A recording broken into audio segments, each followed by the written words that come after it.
안녕하세요. 경제방앗간입니다. 지난 주말 서울 이태원에서 참 안타까운 사고가 있었죠. 이 자리를 빌어서 희생자분들의 명복, 또 부상자분들의 빠른 쾌유를 빌겠습니다. 따라서 오늘은 평상시보다 좀 차분하게 진행을 해볼까 합니다. 어제 월요일 카카오 결사 주가가 일제히 급등했는데요. 최근 일주일 사이에 어떤 변화가 있었는지 이번에도 수급을 기준으로 분석해 드리겠습니다. 가장 먼저 카카오 주가를 살펴볼 텐데 어제 4% 상승을 했죠. 얼핏 보기에도 쭉 하락하다가 바닥을 차근차근 다진 다음에 올라가려는 듯한 낌새를 보이고 있습니다. 수급 구도에서 가장 먼저 살펴볼 거는 바로 큰 손들과 개인들의 대결 구도인데요. 파란 선은 카카오 주가고요. 빨간 선은 개인들의 수급, 연두색 선은 큰손들의 수급입니다. 여기 카카오 주가가 어제 상승을 했고 그 이면에는 연두색 선의 급등이 있었다는 걸 알 수가 있습니다. 반대로 빨간 선, 개인들은 주식을 내다 팔았어요. 최근 경제방앗간 영상을 보셨다면 감을 잡으셨을 겁니다. 카카오 주가가 상승하기 위해서는 빨간 선이 내려와야 된다고 제가 숱하게 말씀을 드렸어요. 어느 정도? 한 이 정도까지. 만약에 유턴해서 올라간다면 이거는 어제 카카오 주식을 내다 팔았던 개인이 변심해서 다시 주워 담는다는 걸 의미를 하고요. 그렇게 되면은 파란 선이 조금 올라오다가 다시 아래로 곤두박질 치고 말 겁니다. 개인들이 카카오 주식을 내다 팔았어요. 이거를 연두색 선, 큰 손들이 냅다 사준 겁니다. 더 올라가 줘야 돼요. 일단 어제 목격된 수급 구도상의 변화는 상당히 바람직했습니다. 관건은 빨간 선이 계속 내려올 수 있느냐, 반대로 연두색 선은 계속 올라갈 수 있느냐인데요. 개인적으로는 이거는 여전히 어렵다고 생각을 해요. 그 이유를 바로 다음 장에서 공개를 해 볼게요. 큰 손 3대장을 이렇게 정리를 해봤고요. 외국인, 기관, 연기금인데요. 여기 오른쪽을 보시면 이 세 가지 선 중에서 어제 가장 많이 튀어 올라온 선이 누굴까요? 한눈에 봐도 연두색 선이죠. 이미 결론은 나온 거예요. 어제 카카오 주가가 4% 상승했다. 그리고 그거를 끌어올린 거는 누구다? 바로 기관이었다. 물론 외국인도 어제 카카오 주식을 약간 사긴 했습니다. 기관보다는 주가 상승세에 끼치는 영향은 작았지만 재를 뿌리진 않았다. 뭐 이 정도로 요약을 할 수 있겠습니다. 다음으로는 연기금이 어제 어떤 스탠스를 보였냐. 아이고, 계속 여기 바닥권에 머물러 있죠. 카카오 주식을 한 주도 사주지 않았다는 뜻이에요. 조금 더 적극적으로 매수에 나섰다면은 카카오 주가는 4%를 넘어서 5%, 6%까지 추가 상승할 수 있었을 겁니다. 어제뿐만 아니라 당분간 카카오 주가에 영향을 끼치는 것은 국내 기관일 수밖에 없어요. 연기금이나 외국인이 카카오 주가에 끼치는 영향력은 상당히 제한적입니다. 자, 그러면 궁금해지죠. 어제 빨간 선을 이렇게 치켜 올린 주체가 누구였느냐? 투종사였습니다. 투신, 즉 주식형 펀드, 종합금융사, 마지막 사모펀드. 이들 세 주체의 수급만 따로 떼내서 그려보니까 역시 바닥권에서 급등한 것으로 파악이 됐고요. 어제 급등했음에도 올해 8월 하순에 찍었던 최정점, 고점에 비해서 턱없이 낮다는 게 상당히 아쉽습니다. 주가 회복을 위해서는 이들 3인방 트리오가 쭉쭉 주식을 사줘야 됩니다. 어제 나온 급등이 앞으로의 순매수 행진을 예고한다? 이거는 그 누구도 알 수가 없겠죠. 투종사 트리오 중에서도 여러분이 가장 눈여겨보셔야 하는 것은 바로 이 사모펀드입니다. 여기 보시면 날카롭게 튀어 올랐죠.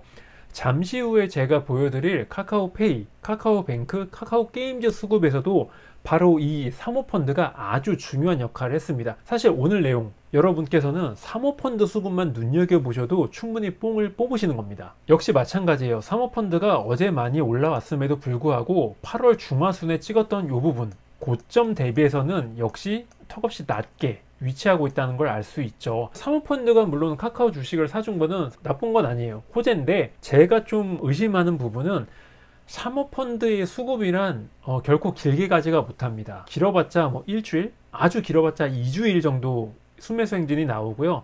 그 이상 카카오 주가나 뭐 다른 주식들이 선전하기 위해서는 사모펀드가 아닌 다른 수급 주체, 예를 들면 연기금이나 외국인들의 순매수 행진이 필수적이에요. 지금은 시작 단계니까 천천히 말씀을 드려볼게요. 두 번째 종목은 카카오뱅크고요. 어제 상당히 핫했던 종목이죠. 7.89%나 상승을 했는데 드디어 고생 끝에 낙이 오는 게 아니냐 환호하신 분들이 많았을 겁니다.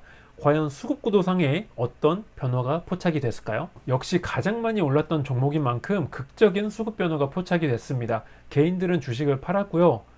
와, 연두색선이 하루 만에 엄청나게 올라왔어요. 특히 연두색선이 9월 중순에 찍었던 고점에 거의 맞먹을 정도로 쭉 올라왔다는 게 핵심입니다. 그렇다면 큰 손들 중에서도 누가 많이 사줬을까 따져봐야겠죠. 일단 연금, 기금 쪽은 뺐고요. 외국인과 기관으로 이원화해서 분석을 해봤습니다. 여기 보니까 보라색 선도 상승을 했고 연두색 선도 상승을 했어요. 그런데 굳이 비교를 하자면 연두색 선이 조금 더 가파르게 올라온 것 같아요. 왜 연기금을 제외시켰냐? 이 그래프에 잘 드러나는데요. 주식을 조금 담긴 했습니다만 전체적으로 보자면 카카오뱅크 주가에 있어서 연기금이 할 수 있는 역할은 부정적인 쪽 말고는 크게 없습니다. 끌어내리면 내렸지 올라가는 데는 그렇게 큰 역할을 발휘하지 못한다는 것이죠. 어제 나온 급등세를 이해하기 위해서는 연기금 외에 다른 수급 주체에 조금 더 초점을 맞춰야 됩니다. 그 주인공은 사모펀드가 될 수밖에 없다는 것이죠. 역시 날카롭게 올라왔습니다. 다음 종목은 카카오페이. 어제 4.12% 상승을 했고요. 일봉상으로 보면은 어제 나온 상승에도 불구하고 카카오나 카카오뱅크에 비해선 상당히 취약하다는 느낌을 지울 수가 없습니다. 역시나 주가 상승폭이 다른 종목에 비해서 작게 나온 이유가 있었어요. 개인들이 주식을 팔긴 팔았는데 아주 조금만 팔았다는 게 드러납니다. 다른 종목들에 비해서 빨간선의 하락 정도가 상당히 약했다. 연두색 선이 올라오긴 했습니다만 정말 보잘것 없었다. 카카오뱅크 같은 경우에는 지난 8월, 9월달 최고점 여기 정도까지 연두색선이 쭉 치고 올라왔어요. 근데 이 종목 같은 경우에는 연두색선이 어제 올라온 위치가 8월, 9월에 찍었던 고점의 한 2분의 1밖에 안 됩니다. 한마디로 카카오페이는 개인들이 팔긴 팔았는데 전혀 판 것 같은 기분이 안 들었고요. 큰손들이 사주긴 사줬는데 전혀 사준 것 같은 기분이 안 드는 거예요. 그러니까 주가도 4%밖에 못 올라간 거죠. 이 그래프에서도 카카오페이 주가가 왜 다른 계열사 주가보다 유달리 약한지 잘 드러납니다. 이 부분을 보세요. 이 하늘색 선 이후 부분에 연두색 선과 빨간 선, 보라색 선의 움직임이 너무나 뚜렷하게 대비가 됩니다. 보라색 선의 하락 강도가 빨간 선과 연두색 선의 상승폭, 상승 강도를 잡아먹고도 남는 정도죠. 어마무시하게 주식을 내던지고 있으니까 카카오페이 주가가 올라가긴 올라가요. 하지만 상승폭이 다른 종목보다 훨씬 떨어질 수밖에 없다는 거죠. 카카오페이 주가가 쑥쑥 올라가려면 어떻게 해야 되냐? 간단해요. 일단 첫 번째, 기관들이 지금보다 압도적으로 더 많이 사줘야 된다. 아니면 연기금이 더 많이 사줘야 된다. 그게 안 된다면 외국인들이 매도세를 조금씩 누그러뜨려야 된다. 물론 연기금이 지난주 제가 전해드렸을 때 최악의 모습에서 탈출해서 주식을 사고 있다는 건 상당히 반가운 소식입니다. 주가도 더 이상 빠지지 않고 반등을 모색하고 있고요. 하지만 카카오페이 역시 주가 향방을 결정하는 것은 단기적으로는 사모펀드가 될 수밖에 없어요. 투신과 사모 쪽 수급만 살펴보니까 역시 연두색선이 올라오긴 했어요. 하지만 10월 중순에 찍었던 이 부분 고점에 비해서는 턱없이 낮다는 게 드러나고요. 주가가 꾸준히 올라가기 위해서는 연두색선이 적어도 10월 중순 고점까지는 올라가 줘야 됩니다. 근데 지금은 뚜렷하게 그런 긍정적인 시그널이 보이고 있지가 않아요. 다른 종목보다도 더. 마지막으로는 카카오 게임즈인데요. 어제 1.93% 상승을 했고요. 바닥을 찍고 올라간다는 측면에 있어서는 카카오페이보다는 조금 더 긍정적인 방향을 가리키고 있습니다. 역시 어제 개인들이 주식을 던지긴 했어요.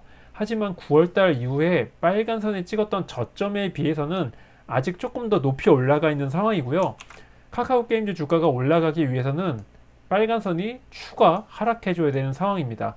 연두색 선도 마찬가지예요. 어제 약간 정말 상승각도 한 10도, 15도 정도로 올라오긴 했습니다만 9월달 이후에 일종의 저항선 개념이겠죠. 요 고점 라인을 깨트리기에는 역부족이었고요. 주가를 끌어올리려면 큰손들이 조금 더 주식을 사주는 수밖에 없습니다. 사실 카카오 계열사 중에서 수급 구도를 가장 분석하기 쉬운 게 바로 카카오 게임즈입니다. 일단 첫 번째, 연기금은요. 주식을 꾸준히 내다 팔고 있기 때문에 주가 상승 측면에서 그다지 분석할 게 없어요. 나쁜 쪽으로 작용하면 작용했지. 두 번째, 외국인들의 수급은요. 추세가 상당히 뒤죽박죽입니다. 올라갈 만하면 내려가고 내려갈 만하면 올라가고 따라서 주가 상승 타이밍 어제와 같은 주가 상승세가 이제 좀 중장기적으로 나오려나 분석하려면은 보라색 선을 분석하는 건 시간 낭비라고 생각을 해요. 그렇다면 어디에 초점을 맞춰야 되느냐? 바로 여기 연두색 선이 있죠. 연기금 수급이 왜 긍정적인 쪽으로 작용을 못하느냐? 지금 제가 그리고 있는 요 긴 추세만 따라가셔도 금방 이해가 되실 거예요. 주가 하락에 지대한 영향을 끼치면 끼쳤지 상승이나 반등하는 쪽으로는 짧게 영향을 끼칠 수밖에 없습니다. 10월 중순 이후부터 카카오게임즈 주가는 바닥을 찍고 반등을 모색하고 있는데 그에 반해서 빨간선은 여전히 계단식 하락을 이어가고 있다는 게 도저히 긍정적인 쪽으로 영향력을 발휘할 수 없다, 이런 결론에 다다르게 만들죠. 딴 거 다 필요 없어요. 어제 카카오게임즈 주가를 끌어올린 거는 딱 하나, 사모펀드였다고 생각하시면 돼요. 어제 카카오 계열사 주가가 일제히 급등을 했죠. 그리고 그 바탕에는 연기금, 외국인 이런 애들이 전혀 영향력을 발휘하지 못했다는 게 드러났어요. 딱 하나, 국내 기관이 엄청난 영향력을 행사를 했죠. 그리고 그 이면에는 역시 딱 하나, 사모펀드가 아주 줄기차게 매수를 해줘서 주가가 급등했다. 기관 매수세가 계속 이어질까라는 질문은 곧 사모펀드의 매수세가 오늘 화요일 또 수요일에도 계속 이어질 수 있겠느냐, 아니면 조금 길게 잡는다면 이번 주말까지라도, 이런 질문에 다다르게 되는 것이죠. 이를 알기 위해서는 어제 사모펀드가 어떤 종목들을 많이 주워 담았는지를 분석해야 됩니다. 가장 많이 사준 종목 1위는 한화에어로스페이스였고요. 3위에 카카오가 있네요. 5위에 카카오뱅크가 있습니다. 14위에 카카오페이가 있어요. 그리고 쭉 내려가서 33위 보니까 카카오게임즈가 있어요. 이 정도 되면은 카카오 계열사 주식 4인방 모두 사모펀드의 사랑을 듬뿍 받았다고 할 수 있는 것이죠. 얘네들한테 얼마만큼 애정을 보여줬느냐, 카카오 같은 경우에는 무려 사모펀드 혼자서 35%나 순매수를 담당을 했어요. 더 기가 찬 건 카카오뱅크입니다. 사모펀드 혼자서 카카오뱅크 주식을 거의 떠맡다시피 주워 담은 겁니다. 카카오페이 같은 경우에는 43%나 매수를 담당을 했고요. 카카오게임즈는 31%밖에 안 됐네요. 사실 31%도 엄청나게 많은 숫자입니다. 눈치가 빠른 분들은 제가 무슨 얘기를 할지 벌써 감을 잡으셨을 겁니다. 여기 수치가 높은 종목일수록 어제 주가 상승률이 높게 나왔어요. 1등을 기록한 카카오뱅크 7.8% 정도 올랐죠. 2등을 기록한 카카오페이 4.1%인가 그 정도 올랐죠. 그리고 3등을 기록한 카카오는 4% 상승을 기록을 했습니다. 꼴등 차지한 카카오게임즈는 2% 못 미쳐서 나왔나요? 가장 상승률이 낮게 나왔어요. 이게 의미하는 건 뭐냐? 호랑이가 없는 정글에서 왕 노릇을 하는 거는 토끼나 사슴입니다.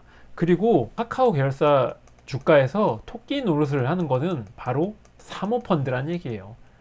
토끼라는 동물은 아주 빠르죠. 그리고 성미가 급한 걸로 유명합니다. 사모펀드도 역시 많이 사줄 수는 있어요. 주가를 부양할 수는 있을 겁니다. 하지만 사모펀드의 매수세는 절대로 길게 유지가 될 수가 없어요. 이 말에서 힌트를 얻으신다면 단타를 위주로 하시는 분들은 카카오다, 카카오뱅크다, 카카오페이다 노릴 수 있는 거예요. 사모펀드 수급만 들어오면 언제든지 주가가 팍 튀어오르니까, 어제처럼. 하지만 나는 단타 안 해. 나는 일단 한번 주식을 산 다음에 최소한 2달, 3달 계속 보유하고 있어 라는 분들은 절대로 어제 나온 주가 급등에 환호하시면 안 된다는 겁니다. 이들 주가가 장기적으로 올라가려면 사모펀드가 아니라 큰 손들 중에서도 주식형 펀드 자금, 아니면 연기금, 아니면 하다못해 외국인이 매수세로 돌아서야 돼요. 물론 어제도 이들은 초를 치지 않는 선에서 주식을 주워 담았어요. 하지만 얘네들 주가가 원활하게 올라가려면 사모펀드를 훌쩍 뛰어넘는 그런 매수 강도를 보여준다는 얘기입니다. 중요한 거니까 다시 한번 살펴보죠. 카카오 사모펀드 어제만에 튀어 올랐고, 길게 보자면 사모펀드가 사준다고 해서 카카오 주가가 반드시 일치하는 궤적을 보였던 건 아니에요. 나중에 올라가긴 했지만 처음에는 이렇게 지지부진했잖아요, 요 구간. 그리고 이 부분 같은 경우에는 상당히 들락날락 했는데도 불구하고 올해 여름이었죠. 7월달. 그리고 또 어떨 때는 사모펀드가 왕창 이렇게 사주니까 8월 초였어요. 주가도 회복되는 낌새를 보였습니다. 결국 사모펀드에 의지한 주가 상승세는요, 길게 갈 수 없다라는 결론에 나오는 것이죠. 중장기적으로 보자면 사모펀드의 주가 수급이 몰린다는 보장이 없고요. 몰린다고 하더라도 카카오 주가가 그거에 따라서 완만하게 올라간다? 이런 보장은 더더욱 안 되는 거예요. 장기적으로 보면은 카카오 주가의 궤적은 연기금이나 외국인의 매도세를 따라갈 수밖에 없다는 거죠. 카카오뱅크도 마찬가지예요. 어제 스타트는 상당히 좋았죠. 주가도 7%대 상승을 기록을 했고요. 하지만 장기적으로 보자면 연투색선이 뭐 10월 중순에 찍었던 요 정도 레벨, 한창 정성기였던 뭐 8월 중하순 요 정도 레벨까지 올라가는 거는 지금 언감생신입니다. 올라간다고 해도 외국인이나 뭐 다른 뭐 주식형 펀드 자금이나 아니면 연기금의 수급 구도에 영향을 받을 확률이 훨씬 더 높아요. 단기적으로 만약에 매매를 하실 거라면 사모펀드 수급, 더 넓게 봐서는 기관 수급에 주목을 하셔도 돼요. 하지만 오랫동안 주식을 보유하고 있거나 존버하고 있는 분들도 마찬가지고요. 그분들은 어제 나온 상승에 굳이 목매일 필요가 없다는 얘기죠. 왜? 어제 나온 상승은 순전히 사모펀드 딱 하나에 의한 거였으니까. 하루아침에 사라지는 신기루와 같으니까. 사정이 이런데 카카오페이는 더 말할 나위가 없겠죠. 지금 주가 상황이 앞서 살펴본 두 개 종목보다 훨씬 부진한 상황이고, 사모펀드의 매수 강도가 현재 떨어지니까 어제 나온 상승에 환호한다? 이럴 필요는 더더욱 없는 겁니다. 카카오페이보다는 그나마 한결 나은 카카오게임즈도 역시 마찬가지예요. 연주색선이 어제 상당히 많이 올라왔지만 중장기적으로 봤을 때 뭐 최소 2주일 이상, 한 달 이상의 주가 흐름을 놓고 봤을 때 어제 나온 상승에 환호를 한다? 절대로 안 된다고 생각을 해요. 주가가 상승하는 요인은 상당히 많아요. 하지만 수급 구도상으로 보면은 큰 손들이 수급이 훨씬 더 많이 나와줘야 돼요. 그리고 개인들이 냅다 던져야 되고. 하지만 방금 전에 제가 보여드렸잖아요. 네 종목 모두 어제 빨간선의 하락 정도는 그다지 크게 나오지가 않았어요. 주가가 바닥 대비해서 15%, 20%까지 치고 올라가려면은 개인들이 지금보다 10배, 20배 정도는 주식을 더 많이 팔아야 됩니다. 어제가 시작이었다면은 물론 그건 다행인 일이고요. 하지만 중간 지점이나 끝이 될 수도 있기 때문에 제가 주의하라는 말씀을 계속 드리고 있는 겁니다. 제가 추천드리는 매수 조건은 뭐냐? 첫 번째, 빨간 선이 지금보다 두세 배 정도 많이 내려오면 그때 사세요. 두 번째 조건, 연두색 선이 지금보다 훨씬 더 많이 올라야 됩니다. 그런데 어제 그리고 오늘 나올지도 모르는 사모펀드의 매수세가 아닌 연기금이나 뭐 다른 기관 주체들에 의한 거, 그거라면은 매수할 수 있어요. 그리고 이 첫 번째 조건과 두 번째 조건이 동시에 파악이 되고서 짧게는 한 3, 4일, 길게는 일주일 정도 기다려본 다음에 그때 들어가시는 걸 추천드리겠습니다. 겉으로 볼 때는 기관들이 카카오 주식을 사는 것처럼 보여도 그 내막을 살짝 들어가 보면은 사모펀드가 사는지 아니면 다른 기관 주체들이 사는지 명확하게 갈린다는 것이죠. 수급 구도에 뭔가 변화가 감지되면 즉시 알려드리도록 하겠습니다. 자, 오늘 내용은 여기까지고요. 유익하셨다면 구독과 좋아요 부탁드립니다. 저는 다음 영상으로 찾아뵐게요. 감사합니다.